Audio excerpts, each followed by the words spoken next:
All right, well, we'll go ahead and get started. Welcome, everybody, to FASTTRAK's very first webinar. If Brian and Eddie, if you could give me a thumbs up, just let me know that you guys can hear me okay. All right, perfect. So what we're going to do today is walk through a couple different areas of, I'll go through a couple things within the webinar. But first, myself, I'm Adam Morrison, Chief Technology Officer at FASTTRAK. I manage all the IT engineering and development operations. We also have Brian Hood, which we may hear from shortly. He's the Director of Customer Support. He manages all the customer support operations. And of course, we have Eddie McCoy, the President Owner, oversees all of FASTTRAK. So all three of us are on the call today. And at various times throughout the webinar, we'll go ahead and interact with those guys as well. Real quick, we're trying to get through the webinar as efficiently as possible. So what we're going to do is for the majority of the webinar, I'm going to ask that if you have any questions to ask the panelists that are pertinent to the current conversation, what you can do is just go ahead and click on the Q&A option at the bottom of your screen, and that'll allow you to type a question. And either myself, Eddie, or Brian will go ahead and answer it. And if we think it's pertinent to all and something that we should discuss, then they'll go ahead and interrupt me and we'll discuss it right there in real time. So send your questions right there. Also, towards the end of the webinar, what we're going to do is, if we have time, we're going to go ahead and open it up to an open discussion, any live questions, in which case I'll be able to unmute your microphone. With your permission, and then you can ask the question live to the audience, so we can go from there. So we'll do that at the very end, and you can do that by clicking on the raise hand at the bottom of the screen. Otherwise, the chat settings that you have, you're more than welcome to chat amongst all of the other attendees. Generally speaking, we won't be answering any questions there. That's just mainly for you guys to talk and move forward. So if there's any questions specifically to the webinar, like I said, go ahead and use the Q&A section. That's where we're going to want to keep those, and we'll make sure we get an answer to any question you may have. All right, moving right along. We're going to go ahead and talk about the FASTTRAK webinar series, something we're putting together. We're then going to talk about the recently released features within the last 6 to 12 months. We're going to talk about some of the new features that you can expect to see in the next release of FASTTRAK. And then we'll talk a little bit about the future of FASTTRAK 2019 and beyond, and some of the things we're working on there. So from a webinar series perspective, we've got a couple different types of webinars. We're going to mainly gear these webinars around user training. We see a lot of the same questions come through the support group over and over again. So what we're going to try to accomplish is put together a training curriculum. That training curriculum, you can see the various courses that we'll be offering on the right side.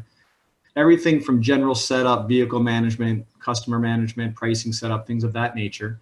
The idea being that if you're a new customer of ours, it would be wise to go from start to finish through the entire curriculum.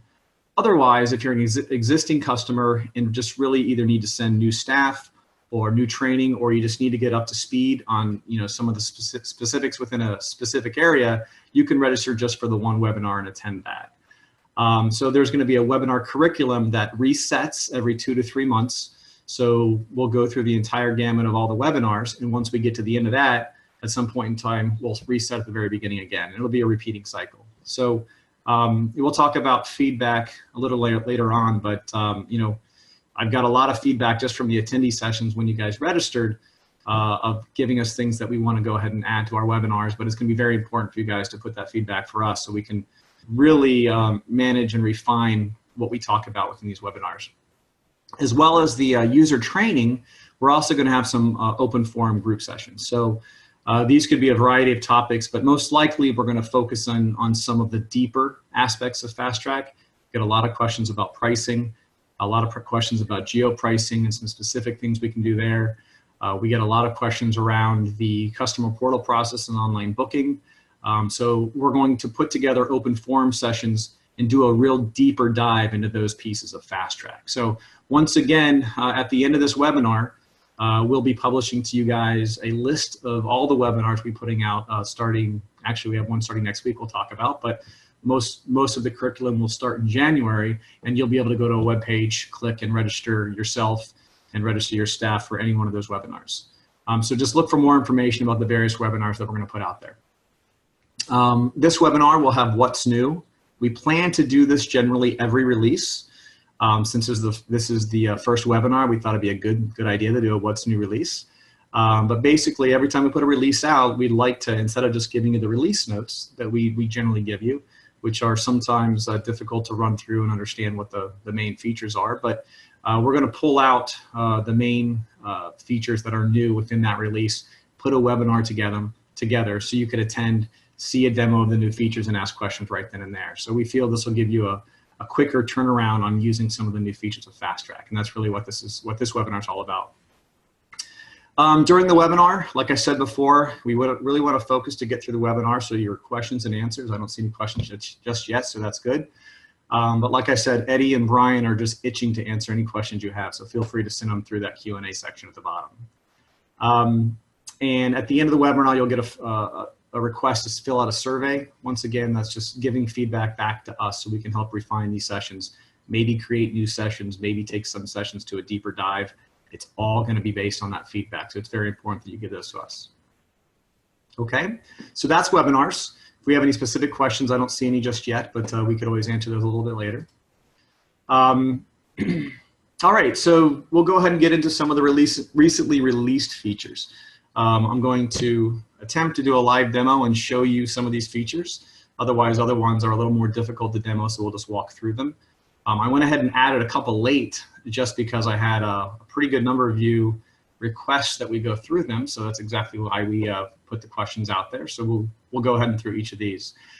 So without further ado, what I'm going to do is go ahead and switch over to FASTTRAK.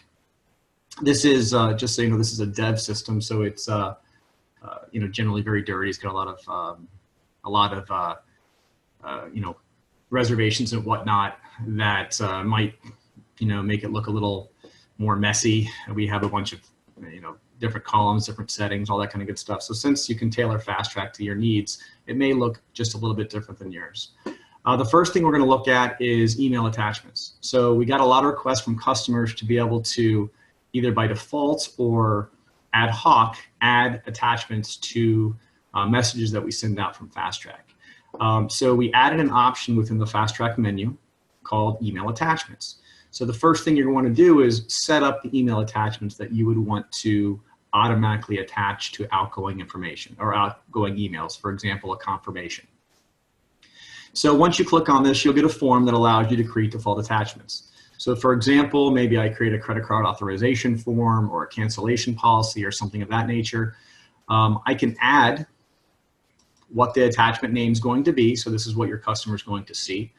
The description is solely for you internally to define exactly what's in that attachment. You have an option to add to emails by default, which I'll show you how that happens in just a second.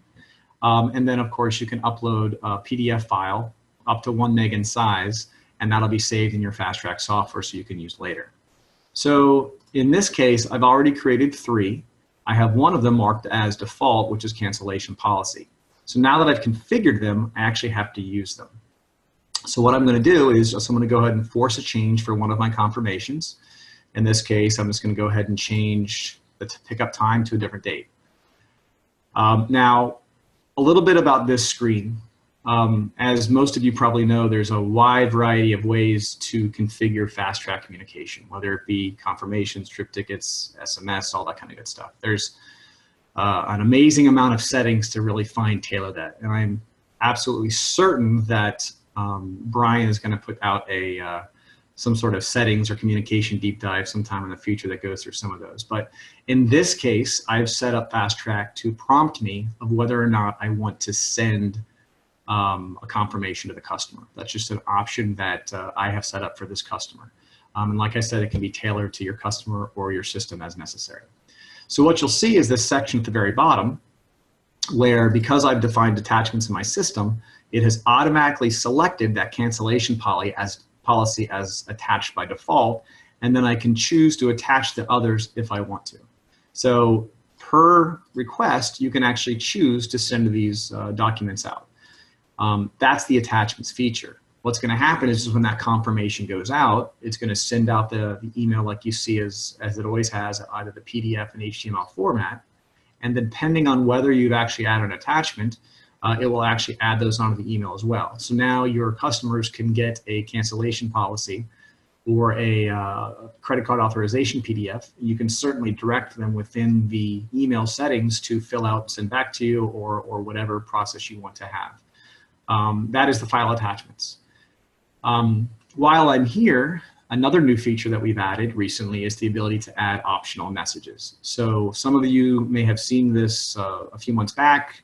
We went ahead and extended it to most of our email communication that gets sent out, but you have this email message section here, which allows you to see or allows you to modify the message that goes out to the customer.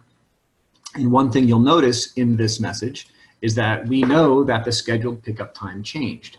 One of the new features that we've added during this release is to include a summary of the modified information directly within the optional message, so that when your customer gets, some confirmation out of the blue, they can see exactly why they're receiving that confirmation. We thought about putting more detail about the times and dates and what had changed from one value to the other, and it was just much too confusing from an end user standpoint. So we tried to keep it as simple as possible. We notify them the scheduled pickup time has changed, and they can look at the confirmation to see, just to confirm that the pickup time is what they're looking for. Now, of course, we default this message to what you want, but you can change it to whatever you would like. And that is the modified, or that is the change detail added to the actual confirmation change. So let me see what's next on our list. So we have global column customizations. This was a pretty hot topic that we got. We had this request from multiple customers, and it seems to help out a lot. Within the FASTTRAK software, there is the ability to customize various aspects of these grids. Most of the grids in FASTTRAK can be customized.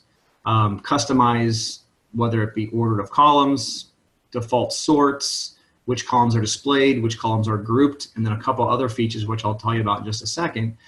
You can save that configuration.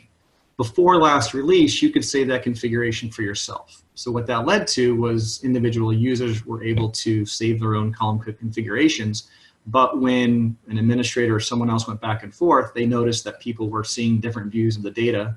So during training and during other ways, it was very difficult to have a clear and concise and consistent way to see the data across all of your users. So what we've done is, if you are an administrator, in addition to the usual column configuration options that you have, you will be able to toggle a configuration as global. So like I said, you have to be an administrator of the software to have this option.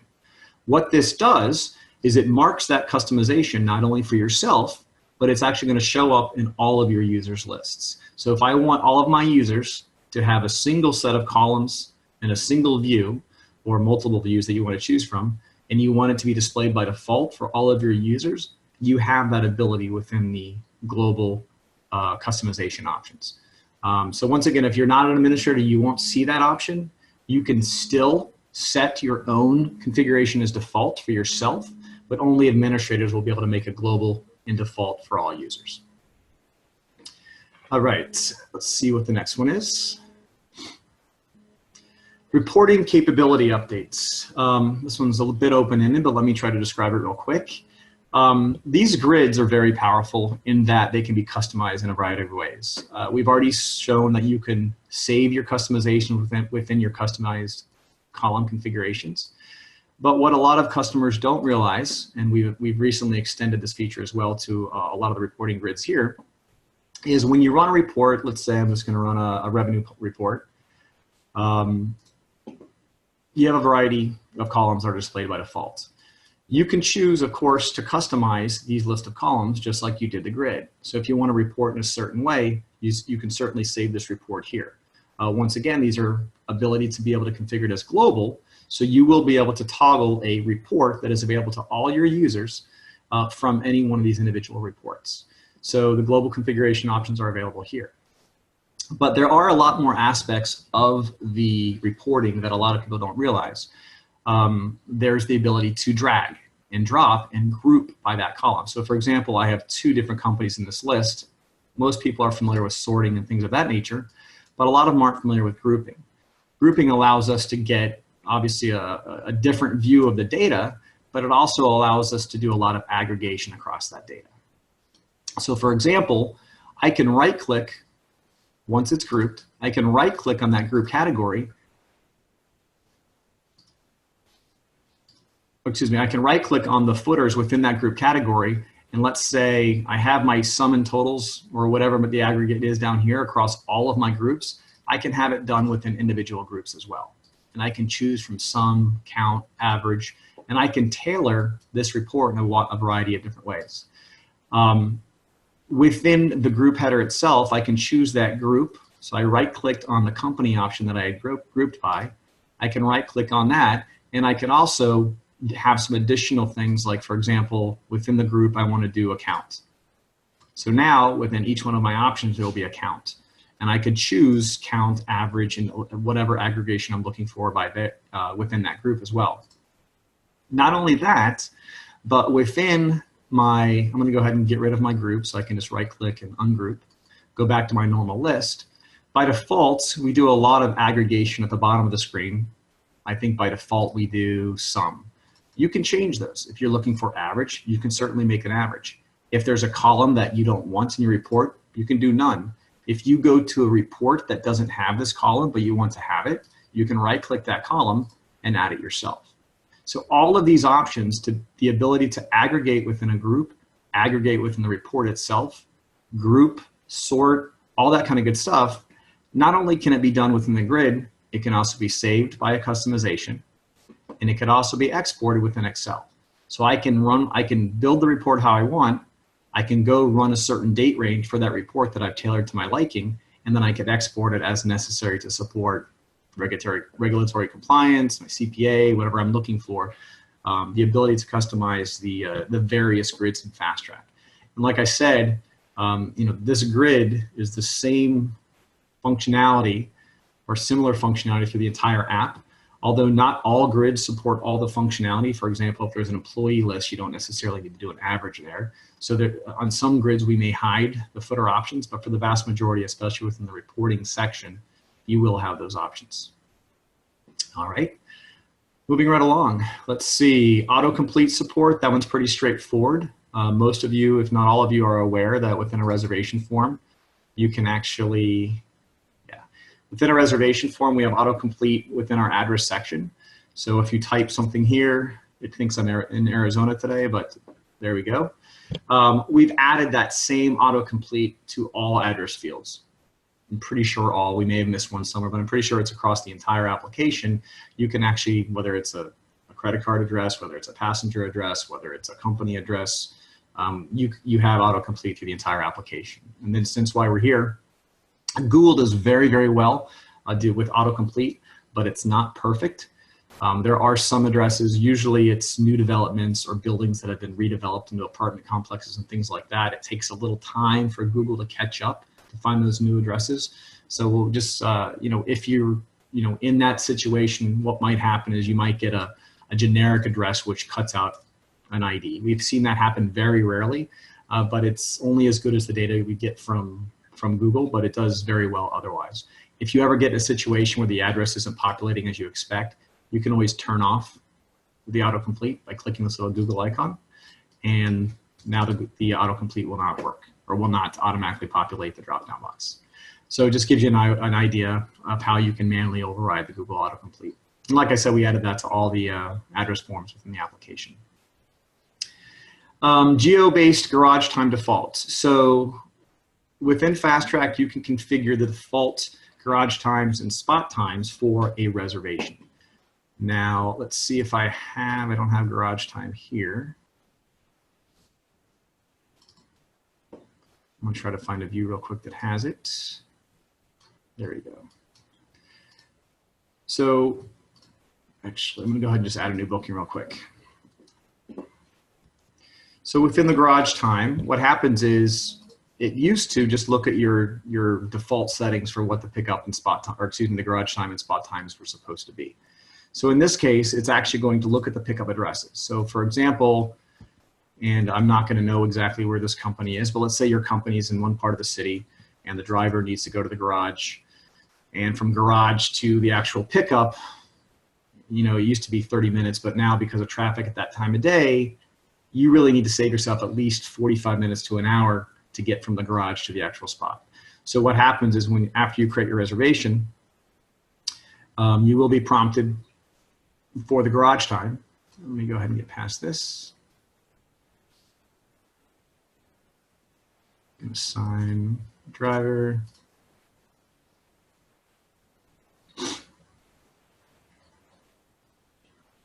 Of course it doesn't. So let's see, driver confirmed. Brian, Eddie, what am I missing here? I'll ask one of you guys to chime in. You need to set the prompt for garage in the global settings on the dispatch tab. Okay, so I don't have those set up in the global settings. So what would happen is there's generally an option which will prompt you for garage time when you when you assign the driver to the reservation. It'll prompt up and say what's your garage time, what's your spot time, and it would use that as the default settings to actually set that time. So now there's an option, a button you can click on in that same prompt. It's a little Google button that says Geo Update Garage Times. If you click that, it'll go out to Google.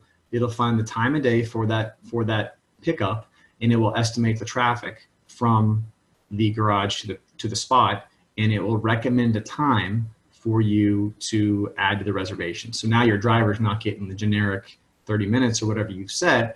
They're actually getting the Google recommended trip time, travel time for that trip. And of course, you can get the estimate and you can override it and pad it and do whatever you want to it before it's actually saved. But that option is there when you're setting garage time. All right, I do see some questions in the chat. And by all means, you guys can chat amongst yourselves there. But if you do have any Q&A questions, any questions for our panelists, Brian, Eddie, or myself, use the Q&A dialog instead of the chat dialog. And that's that little Q&A folder option at the bottom of the screen. Let's see. So the last one is the customer portal enhancements. So what I'm going to do is I am going to log into our customer portal in development, which is set up to go against my development system. So I have a customer. So this is the customer portal, which you can configure and send links or options to your individual customers. So your customers can book their own reservations. There's a lot more to it than that in terms of pricing and in terms of tailoring the customer portal. We're going to leave that for a deeper dive. We have that in the webinar curriculum to go through and how to really use the customer portal effectively, which kind of ties it all together. But what I wanted to show you is some of the new features within the actual customer portal with the last release. So one of the big features that we've added is the ability to select multiple pricing plans to be used for not only new customers, but also existing customers. So within the FASTTRAK software, under System Global Settings, under the FASTTRAK menu, when I go in here, there are options specific to the customer portal under Internet Reservations. We've always had, or for quite a long time, we've had this default pricing mechanism where you can actually select multiple pricing plans. So you can choose and say, hey, if a customer comes to our customer portal, I want them, I don't know if they're in South Florida, I don't know if they're in Arizona, California, New York, and I don't have plans across all of those. I keep my plans independent, or a variety of different ways you might want to do your pricing. You can actually choose for new customers to search across multiple pricing plans. When the customer books to that pricing plan, they'll actually have that pricing plan set by default into their new customer profile. So these options have been here for a while. We've also recently added them to the customer profile itself. So for example, I'm going to open up a customer profile. This guy looks good. Within the customer profile in the document options section, there's a new setting here called customer portal pricing. This allows you not only for new customers, but for an existing customer profile, you can have multiple pricing plans that will be searched when that customer goes in and books in the portal. A lot of times that customer might travel from Florida, New York, Arizona, wherever they're going, and you don't have all your pricing plans in one big monstrous pricing plan, but you have them in more incremental individual pricing plans. This will allow you to still target for existing customers across those pricing plans. So that means when this customer by the way, while I'm here, you can choose to allow internet reservations, you can hide pricing, and you can also show this client trip dashboard, which we'll talk about in a few minutes. But when this customer logs in to the customer pricing or to the customer portal, they will be able to book, and we'll go ahead and autocomplete either addresses out of their profile or directly from Google. And they can search. When they search, they're going to search across those multiple pricing plans that have been configured in their profile. If a customer profile does not have any portal or internet reservation plans selected, meaning that setting that I just showed you is empty, there's nothing in it, it will fall back and default to whatever that customer profile's default pricing is. And that's the old way, or the way it was about 6 months ago. So that will still be a fallback option. Within this interface as well, we've added the ability to add additional stops, which will automatically populate within the reservation and automatically populate to geo pricing. If you're using geo pricing, it'll do stop to stop and actual trip types specific to those stops. That's been added recently as well. In this case, I'm just going to go ahead and run a search. It's a one-way search, point to point. It's searching across all those pricing plans. By the way, a quick note on pricing plans. This tool is not meant to just go ahead and select all of your pricing plans within that you support in your system. We've had a customer who had done a large number of plans, maybe 30 or 40 plans. We wanted to search them all. It's certainly possible, but that's going to be a huge performance hit from the customer standpoint. So we highly recommend you keep the multiple pricing plans down to 2, 3, 4, 5, somewhere in that neighborhood, no more than that. Otherwise, you will see a performance impact as it goes out and searches across all of those pricing plans. If you're wondering about how it figures out which price to give them, because you could have pricing plans that overlap, especially in geo, depending on your pickup and drop off areas, it will go ahead and search and find the cheapest per vehicle type. So if you had 2 pricing plans that it searched, both of them returned a result, it would take the vehicle in the pricing plan that was the cheapest, and that would be a single option shown to the customer for booking. So I'm going to go ahead and select this plan. By the way, we added a little map to the customer portal so they can see that.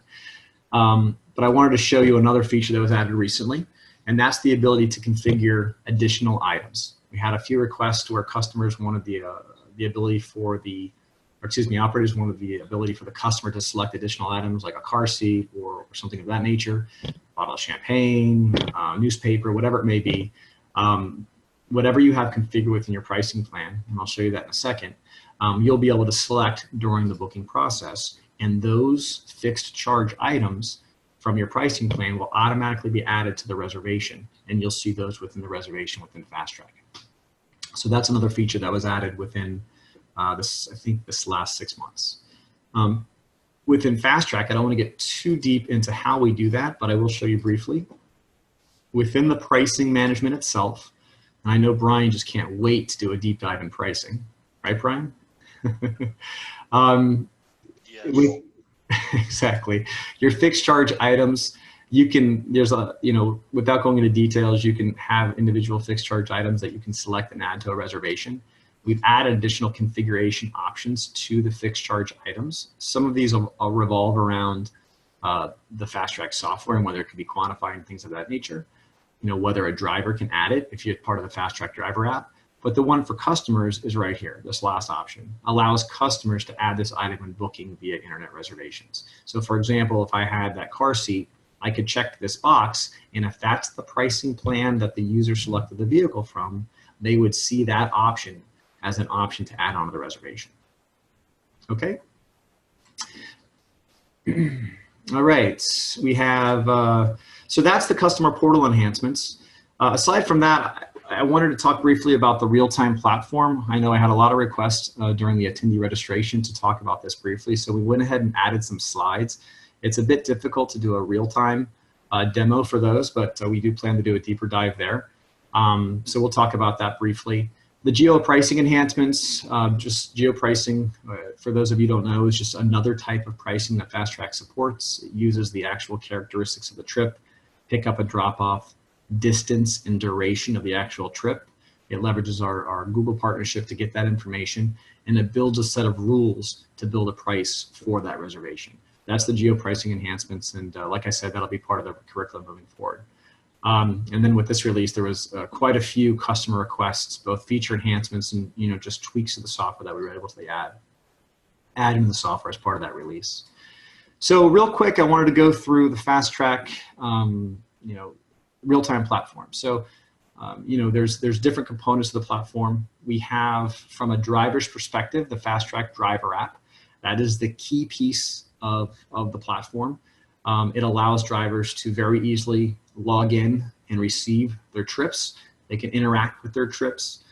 They can take notes in their trips. They can add notes. They can set garage time. They can set statuses. They can do all this fun stuff directly from the driver app. So this replaces the driver's need to go into the FASTTRAK Express application or to do it manually over the phone. So they will be able to see their trip list and, like I said, interact with individual trips.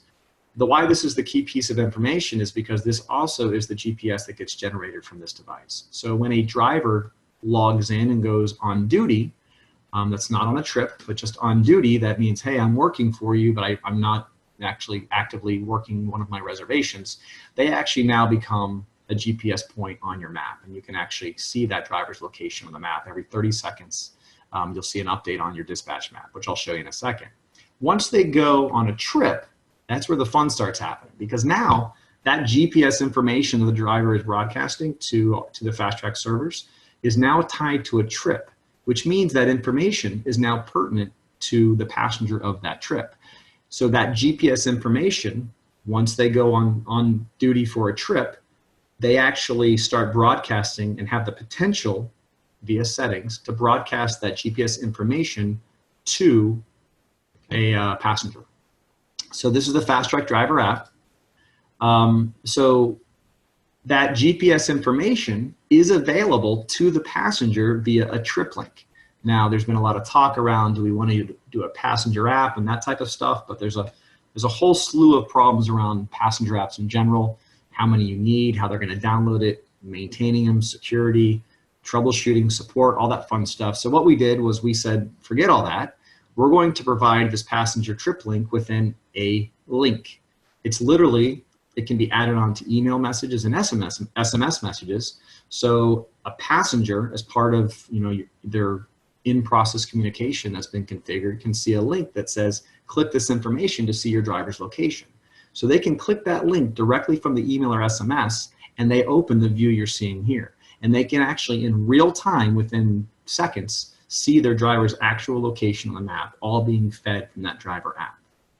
That is the passenger trip link, which is leveraging the GPS information from the driver app that the driver's provided.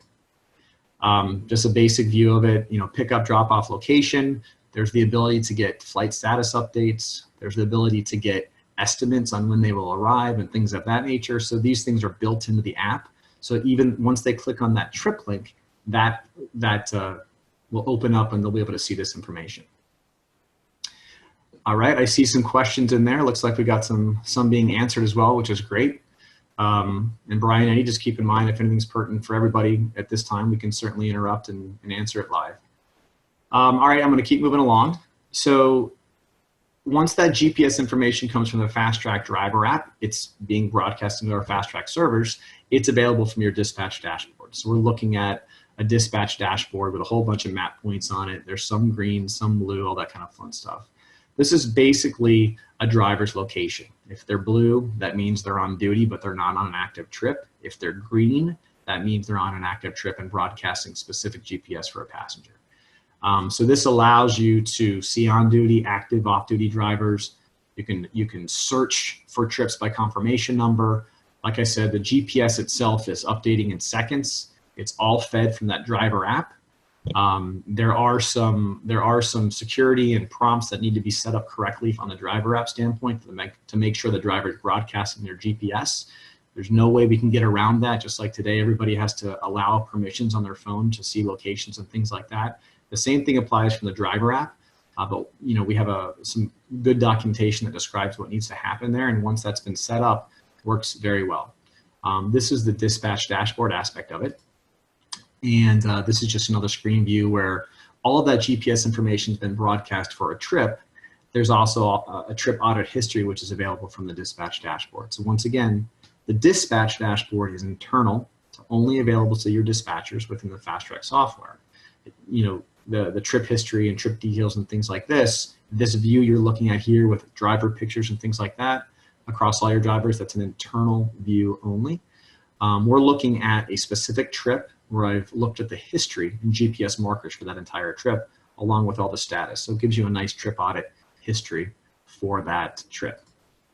And the last piece is the client corporate dashboards. So if you so choose, you can provide the ability for either a customer or a corporate customer to log in and see their own dashboard, which shows a set of trips pertinent to them. So if it's a customer, it'll show that customer's trips. If it's a corporate profile, it'll show all the customer trips that corporate profile has access to. So even though the view or what you're looking at, it's the same application for both client and corporate, the list of trips that they actually see on this right side is only the trips that are pertinent to that profile. So they're not going to see anything they shouldn't see. And then from this is available if you want it to be. It's available within customer settings. I said you could toggle on the trip dashboard link. And once you do that, they'll see this link at the top of the screen. And that's what will open up that view that I was just showing you. And they'll be able to search, find, and even see real-time GPS driver location specifically there. So if you have a corporate profile contact that is managing a reservation for CTO, and he says, where's my car? How far out is it?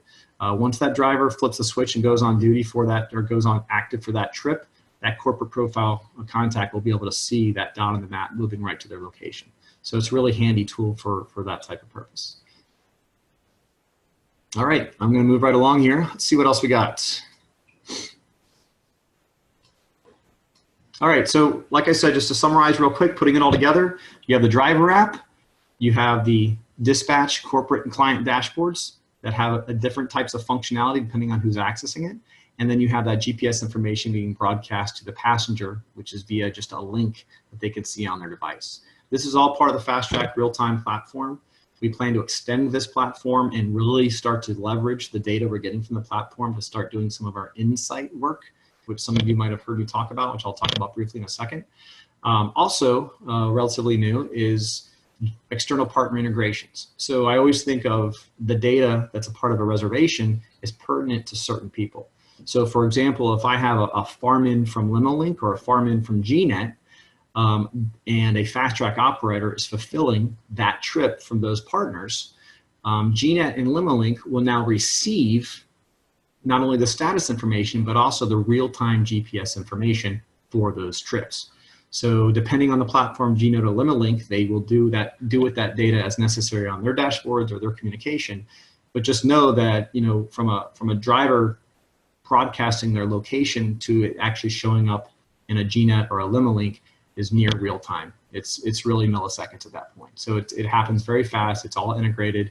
LimoLink is the latest that's come on board, and GNet's been around since the last release. We had that integration in place. And it's all part of our ongoing progression of the FASTTRAK real-time platform. All right, so without further ado, it looks like I'm at 2:40. Got about 10 more minutes before I want to open it up to Q&A. So I'm going to go through some things real quick of what we're going to do for the next release.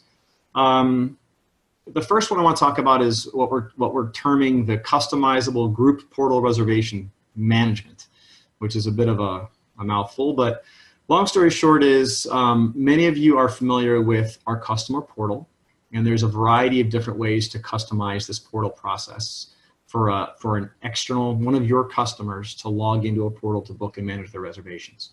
However, we had a lot of requests where maybe because of a group or maybe some sort of trip that they want to, you know, give the ability for a customer to click a link and book a reservation that's been customized in a certain way to take specific information and book into the FASTTRAK system.